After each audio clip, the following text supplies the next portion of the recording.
But Donald Trump ಯಾವುದಕ್ಕೆ ಹೊಡಿತೀವಿ ಅಂತ ಹೇಳ್ತಾರೆ? ಇರಾನನ್ನು ಶಿಲಾಯುಗಕ್ಕೆ ತೆಗೆದುಕೊಂಡು ಹೋಗುವುದಕ್ಕೆ, ಇರಾನನ್ನು ಶಿಲಾಯುಗಕ್ಕೆ ತೆಗೆದುಕೊಂಡು ಹೋಗುವುದಕ್ಕೆ ಅವುಗಳನ್ನು ಹೊಡಿತೀವಿ ಅಂತ ಹೇಳ್ತಾರೆ. ಇದಕ್ಕೆ ಹೇಳೋದು ಅಂದರೆ ಆಡುವ ಮಾತುಗಳನ್ನು ಹೆಂಗೆ ಆಡಬೇಕು ಹಂಗೆ ಆಡಿದ್ರೆ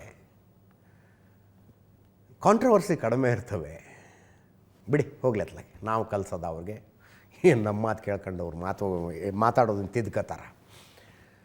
ಡೊನಾಲ್ಡ್ ಟ್ರಂಪ್ನ ನೆನ್ನೆಯ ಟ್ವೀಟ್ನಲ್ಲಿ, ನೆನ್ನೆನೂ ಹೇಳಿದೆ ನಾನು, ಆ ಟ್ವೀಟ್ನಲ್ಲಿ ಬಳಸಲಾದ 2 ಶಬ್ದಗಳನ್ನು ನೋಡಿದ್ರೆ ಈ ಮನುಷ್ಯ ಮಾನಸಿಕ ಸ್ಥಿಮಿತವನ್ನೇನಾದರೂ ಕಳ್ಕೊಂಡಿದ್ದಾರಾ ಅಂತ ಡೌಟ್ ಬರ್ತಿತ್ತು. ಈಸಿ ಇನ್ ಈಸ್ ಮೈಂಡ್ಸ್ ಅಂತ, ಸರಿಗಿದೆಯಾ ಅಂತ. ಅದು ನಮ್ಗೆ ಒಬ್ಬರಿಗೆ ಅನಿಸಿದ್ದಲ್ಲ, ನೆನ್ನೆ ಪ್ರೆಸ್ ಮೀಟ್ನಲ್ಲಿ ಪತ್ರಕರ್ತರಿಗೂ ಅದು ಅನ್ನಿಸ್ತು. ಅದೇ ಪ್ರಶ್ನೆ ಕೇಳಿದ್ರು. 2 ಶಬ್ದಗಳು ಸ್ಪೆಷಲಿ, ಅದರಲ್ಲಿ 2ನೇ ಶಬ್ದ ನಾನು ಹೇಳಬಾರ್ದು, ನೀವು ಕೇಳಬಾರ್ದು.